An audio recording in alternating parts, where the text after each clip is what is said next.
Hello and welcome back to my channel, Thrifty Day. My name is Leah. I'm the creator behind Thrifty Day. Today's episode is going to be really fun. It is actually a collab with Paper Terrace. She is hosting a really fun base pages challenge, and my theme is frame. I'm going to show you a quick and easy way to create a base page using some scraps, and it's a page that you can use in any journal. I wasn't sure what adhesives I was going to use to make these frames since I've actually never done this before, so we're kind of flying by the seat of our pants here. But spoiler alert, I love the way it came out, and I cannot wait to recreate this page again. So I decided to remove that little half page, and I'm just going to go ahead and cut down some book pages that I have had floating around my desk for forever. These are just different pages that I sort of see that catch my eye as I'm making journals or making ephemera packs. And so I'm just going to trim them down to be small to fit in frames. Now, you don't have to use storybook pages. You can use photos. You can use acetate. You can use nothing, quite honestly. You could make this base page idea really work for whatever you are looking to use it as, whether you want to put it in a journal you're creating to gift or to sell, whether you're using it for yourself, whether you're using it for memory keeping. But since I am actually just using it to demonstrate a technique, I am going to use all of these really cute little children's storybook pages. I love vintage children's storybook pages. To me, they are so inspiring. So the first thing I'm going to do once I've trimmed them all down is just sort of arrange them on the pages the way I would like the frames to look. Now, some of them were still a little bit big, so I do decide to trim them down a tiny bit more. But as I mentioned before, you can absolutely just use acetate or even packaging. Anything will really work for this base page idea. If you wanted to see all of the other creators that are participating in this base pages challenge, be sure to check out the description box down below. I also know that Paper Terrace has, I believe, a whole playlist. So that's really exciting too. I know I'll be looking at those videos to get some inspiration for my own journals. So I have all of these strips from Offcuts. I just made a rather large journal collection for Patreon. And so since all of those journals were the same, I have all of the same size, very thin offcuts. But I didn't want to get rid of them. There's such pretty patterns, and I knew I could do something. So I was so glad when Jessica approached me for this challenge, because I thought, oh gosh, maybe I could be creative and figure out how to use all of those beautiful strips. I had a huge stack of them. So what I'm going to do is distress them and create basic frames. This is such a scrap busting layout too. I just love it. It's like double duty all around.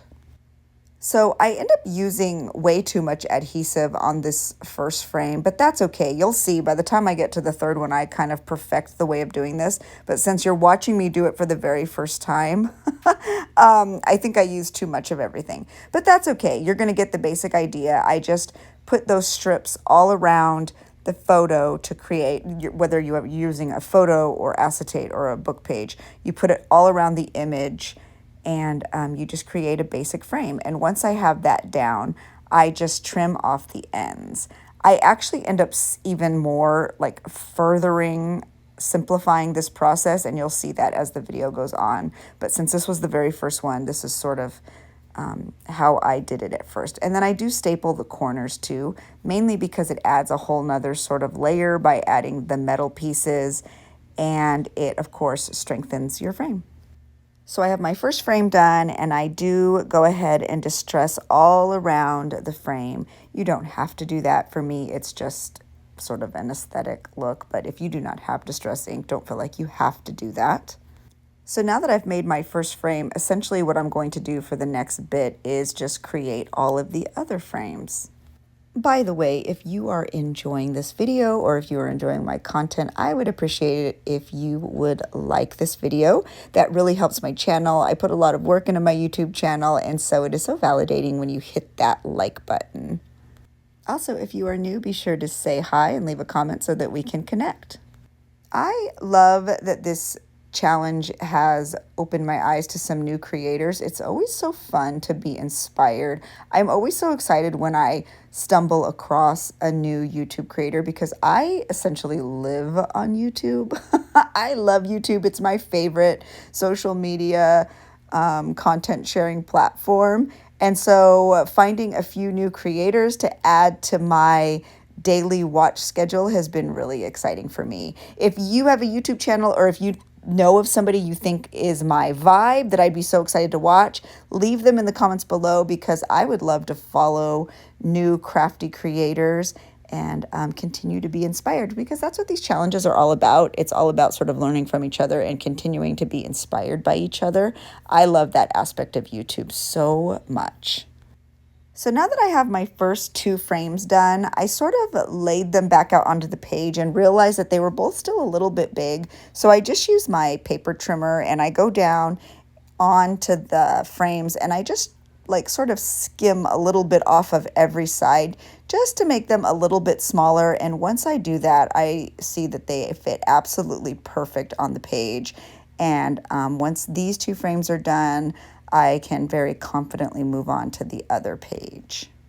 Sometimes it's really fun to do these strictly creative layouts. I'm a big memory keeper when it comes to my personal creative journal. I use a lot of photos and sort of personal ephemera. So it's really fun when I get to do a layout like this that is really just being crafty and having a good time with scraps and, odds and ends. And so this was a lot of fun for me. So this is my 3rd frame, and I think I finally have the technique down. I use very little adhesive. I get those frames together. I staple them, and then instead of, kind of being complicated and using my scissors and trimming little edges, I just use my paper cutter for the whole thing. And once I did that, these last frames just came together so quickly. Like, you could make so many of these and put them all around your journals and either slip photos in or, slip even ephemera in. You could really use these little frames for anything. And I really kind of love their patchworky quilt. Like, I love that they're eclectic and they kind of go together, but not really. I don't know. I love that vibe. That is my vibe. I always joke that I have a clowny, chaotic sort of vibe. But if you don't like the mismatched look, you could, of course, just use all of the same color cardstock as well.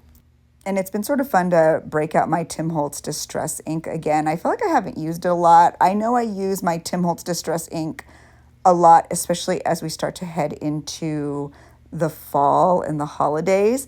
Right now I've been doing a lot more sort of bright layouts. So it's been fun to use my Tim Holtz Distress ink for this project as well. So now you see me just trimming down those final frames, and then I will start sticking them all over the page. I just think they're the cutest ever. They are just absolutely precious, and I'm so excited that I got to use so many of those scraps. So I'm curious, are any of you following along with the base page challenge? I actually think it's a really clever idea, and so I really want to make sure I'm keeping an eye on the different days, because I would like to try a few. I feel like I've been making journals for so many years that you kind of do what works and you do the same things a lot of the time, so it might be fun to sort of branch out and try some new things. So I'm very much looking forward to seeing what the other creators have in store and what their ideas were. So now I'm just going to sort of, place these all over the page, and I'm going to glue them down. If you wanted to make this like a frame, you would just put it on 3 sides and then see how you could create sort of a pocket. If you wanted to add photo or ephemera, or if this was a journal you were creating as a gift or to sell. I am not doing that for this layout, so I am going to go ahead and just add glue to the whole back of my frame and image. And then I don't want any lines on my book page, so I do just sort of rub that glue in with my finger so that it's on nice and even. And I am a huge overgluer. I say this all the time. I go live on Patreon 3 times a week, and I feel like I say it every time I do something creative. My whole Patreon community, you all know that I'm a big overgluer. I mean, it's okay. It's okay. We all validate each other. I feel like a lot of us are overgluers. But anyway, so I'm just going to stick these all over the page, and then I'm going to move on and add some stickers and some journaling. I wasn't expecting to add anything else but maybe some stickers or a label, but when I saw how cute this all looked on that green page, I also took it as an opportunity to do some journaling right onto that green background. And at the end, I'll show you what the whole sort of finished product looks like, and I'm just so happy. So I pull out these sort of washi tape rose stickers. I love them. I don't remember where I got them. I want to say probably like Temu or Amazon. It's something like that. But I think they're really pretty because they're sort of transparent. So I decide to stick, I think I end up sticking around 4 around the pages just to sort of add a bit of a floral element so it doesn't look so basic. And I know you may be looking at this going, this does not look basic. There is a lot happening on here. But for me, I'm always more is more. I like all the things, all the stickers, all the writing, all the labels. More is more. That's just my style. And I cannot tell you how much editing I had to do so that you did not have to watch me struggle to remove these stickers from their acetate backs. Let's just say you are watching me put all of these stickers on this layout in maybe the matter of 30 seconds. It probably took me closer to 10 minutes. That's how much I had to edit out. It took me forever, even with tweezers. I don't know why removing stickers from their backs is so challenging for me, but it really is. And, you know, I used to think maybe it's just this sticker pack or that sticker pack. No, they are all hard for me. Even paper stickers are challenging. I don't know. But anyway, just for your benefit, I did a lot of editing so you would not have to be exposed to that sort of long experience. So once I finished trimming all of the stickers that I had just put onto the pages, I did know that I wanted to add a label to use sort of as a title. And I'm just going to title it Base Pages to remember my participation in this collab. So I break out that Tim Holtz ink one more time, and then I get my little library date stamp and I put the date on there, and then I just handwrite Base Pages. I decided to do my other journaling off camera, but that is it. This layout is completely done. I just used my adhesive, my tape runner, to put the title on, and my layout is complete. I'm super happy with how it came out too. So this is my finished layout. I'm giving you an up close look. I mean, how cute are those images? And there is my journaling. You can see just on the green page. You obviously don't need to do that, but I wanted to be sure I added a personal touch onto the layout as well. So I just wanted to say thank you to Jessica from Paper Terrace for organizing this collab. It was super fun. I was honored to be a part of it, and I hope I did you proud. So be sure to check out the Base Pages playlist over on the Paper Terrace YouTube, and I will see you all in my next video.